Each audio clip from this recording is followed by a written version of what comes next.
Today we are going to talk all about whether or not you should go on a cruise to try to save money on a future cruise.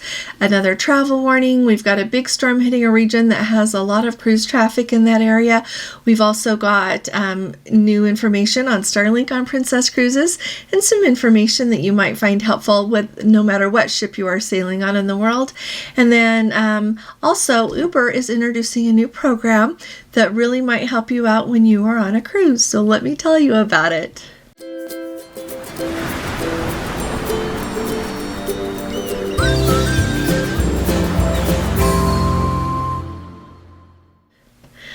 Hi there, this is Allison with Let's Go Travel Tips.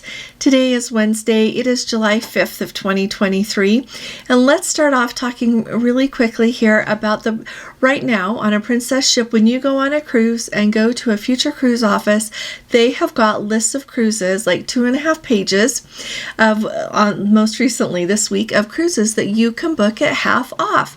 And the interesting thing is it's to a wide variety of places all over the world. And some of them go like from now through the end of the year, and even going into 2024 there are some cruises included. So if you are someone that you're flexible on time and you can pick up a cruise that you think is for a good rate right now to go on a cruise, you might want to think about that, because you can book cruises looking forward. Now, our Let's Go family member who most recently shared that list with me this week, she said that they're on the Sapphire right now. You can book a mini suite and below. You can't book a suite, and you cannot book a reserve collection mini suite or suite. But everything else you can book for half off. And I do have Let's Go family members, one of them that did that, and they saved an awful lot of money. So if you've got places in this world that you want to go, you should take a look, because it included Asia, Europe, just all over the world. And so I wanted to pass that along. So if you already have a cruise booked, don't forget to go to the Future Cruise office and see what they've got available. Okay? Now, I was telling you that there was a huge storm. So it was like our Tuesday night, but Wednesday morning local time in Amsterdam, one of the largest storms that they have had recently hit. They ended up having to cancel 400 flights so far. There is news of like uprooted trees and downed trees and power lines. It also said that they asked the residents there to stay inside, because that is how bad the storm was going to be. So we'll keep an eye out on it. I haven't heard that any cruises necessarily have been canceled yet, but if any of you have a cruise out of Amsterdam scheduled, let us know if it was impacted at all, because there are a lot of cruise lines that sail in and out of Amsterdam or Rotterdam, that whole area right there. And so it'll be interesting to see if anything is impacted. Now, of course, a storm that size, they knew it was coming. And so I don't think that they would have had, I'm sure they wouldn't have had a cruise ship there in port to risk damage to it and everything that could have happened. But they surely had a big storm. I've been keeping an eye on the weather. The town that we are going to go to that concert this weekend is called Maastricht, Maastricht. And right now for Sunday night, it is showing thunderstorms. So I am really hoping that weather blows on by and it can maybe rain in the morning. Just not while the concert's going on, but I'll let you know how it goes. Now, another updates that I've got for you, I want to let you know a couple of things. First of all, a Let's Go family member on board the Emerald Princess took a minute, and he is a high-level IT guy himself. He is very good at IT, and so he enjoys talking to the IT crew on board. And when he had that pleasure of talking to him, they said that that the Starlink hardware on the Emerald Princess clearly is installed. It's finally functional, but there are some tweaks, and they have been having some problems with some of the wireless access points on the ship. And so he knew that while they were docked in San Francisco, the IT crew was working on that. And this person had reported that maybe only half of the Princess ships have the Starlink so far. It's really hard to know, because people have told me that the Grand Princess has it, that the Discovery Princess has it, the Majestic Princess has it, the Island Princess has it, but I don't know for sure. So if you have sailed on Princess lately and know that your ship has Starlink, will you let us know so that everybody can kind of know what to expect? But I really appreciated, it's our Let's Go family member. He shared this on our Facebook group, John Tom. I really appreciated that he shared that sometimes it still needs tweaks. Sometimes they have trouble with the wireless access points. There can be all kinds of things that can slow down. Even if you've got Starlink on board the ship, there can be problems along the way. So I repeat that I said this quite a while ago, but just to remind everyone, if you have anything that you urgently need to do, make sure that you take care of it before you leave home, or that you have, get off the ship when you're in port and go somewhere that you can get some Wi-Fi. Whether it's an eating place, there's a lot of places like in the port area that you can either get free Wi-Fi, and I would say this is across the board. I don't think I've ever been anywhere that I couldn't see a place to get Wi-Fi. I'm trying to remember Point Arenas and Chile.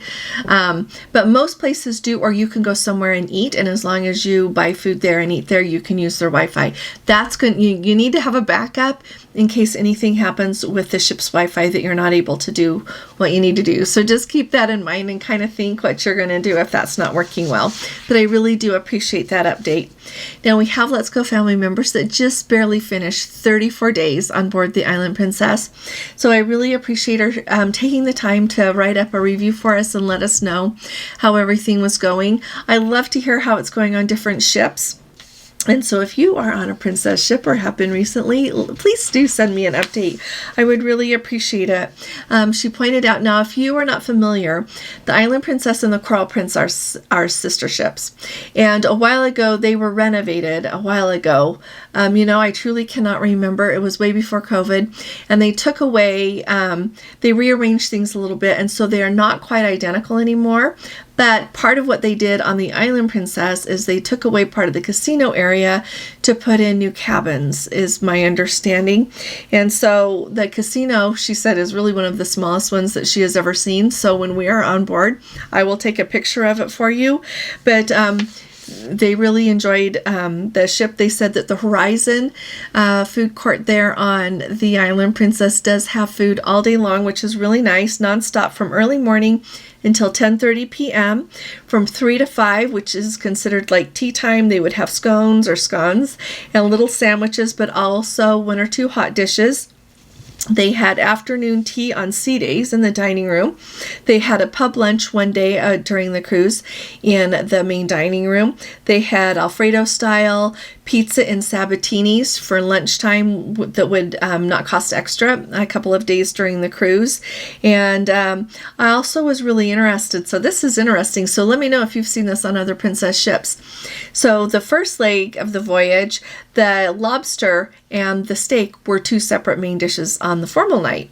But then on the second formal night, and Gordon will add that menu in here, one of our Let's Go family members so graciously sent to me, the surf and turf was together. You got the steak and the lobster. And she was saying that on the first leg of the trip, that so many people ordered both. They ordered a steak and a lobster, that on the second leg is when they had them both on the same menu. And she said it just probably made it a lot easier on the wait staff because so many people wanted the surf and turf together. So I think it'll be really, let me know if you've recently been on a princess cruise, if the surf and the turf was together. She also pointed out that on this menu, they listed the dessert options, but they were also, even on that evening, they were also brought a separate dessert menu because we're accustomed to that on Princess, and it sounds like that's what they're still doing. So I really appreciated that update and that clarification there for everyone. Another thing that I thought was really interesting, well, and really great to know, of course, she said the staff, the whole crew was absolutely wonderful as we are used to.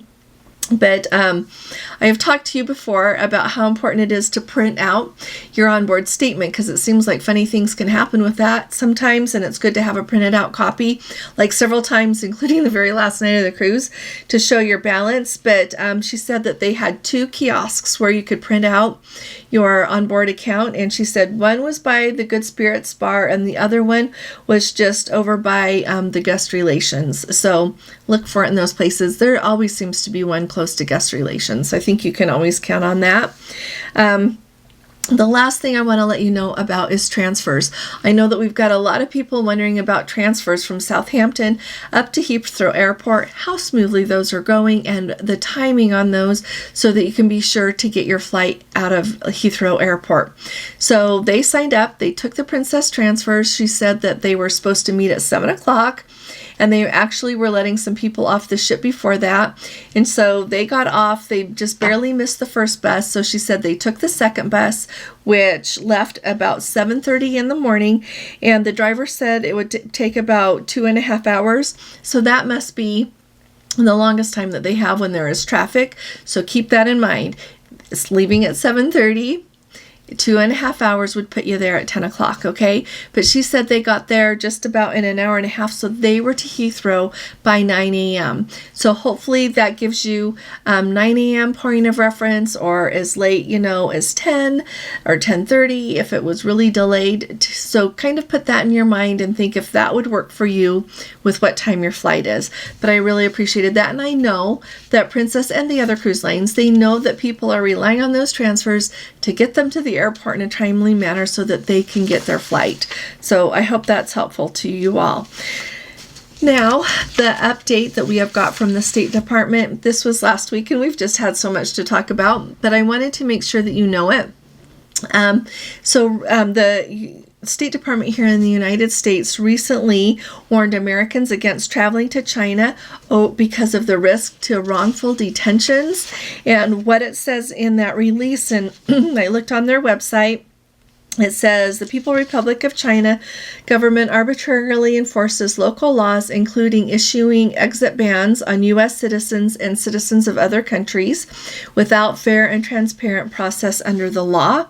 So you can be detained there without access to U.S. consular services or information about your alleged crime. Now, I don't have plans to travel to China in the near future, and I know that I don't know of I was going to say U.S. based. None of them are U.S. based, but like Princess, Norwegian, Royal Caribbean has talked about starting up those cruises again out of Hong Kong, although Hong Kong is not, anyway. If you are traveling to China, if you travel to that region on a cruise and you're going to go visit, I just wanted to let you know. I think you would probably know if you're looking at traveling to China to be really cautious. Alrighty, didn't want anybody to go and not know about that.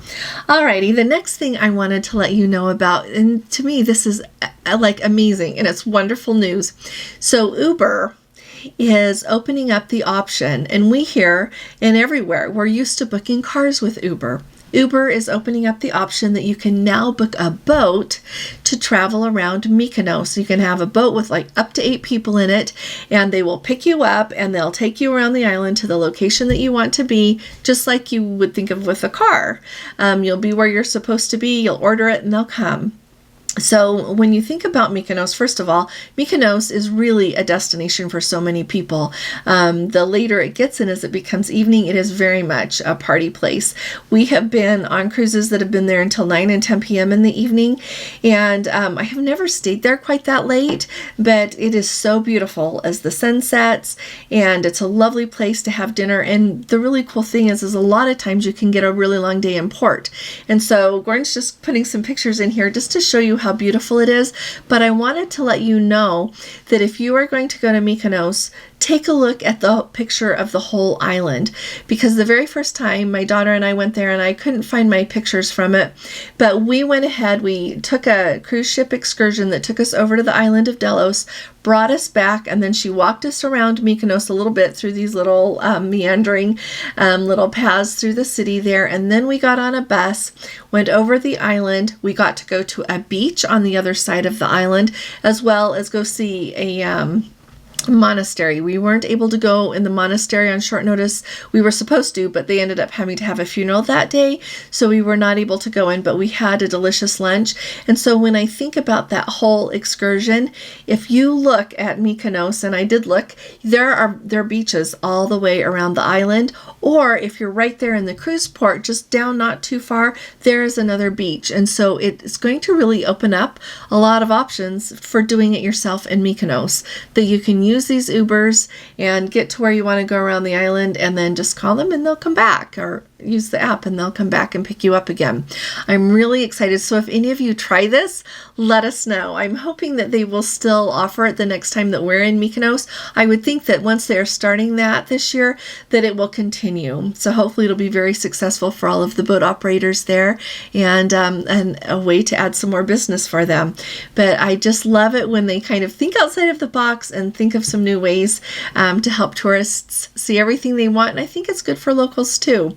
If they don't have a car or don't want to use a car, it'll be a great way to get around the island.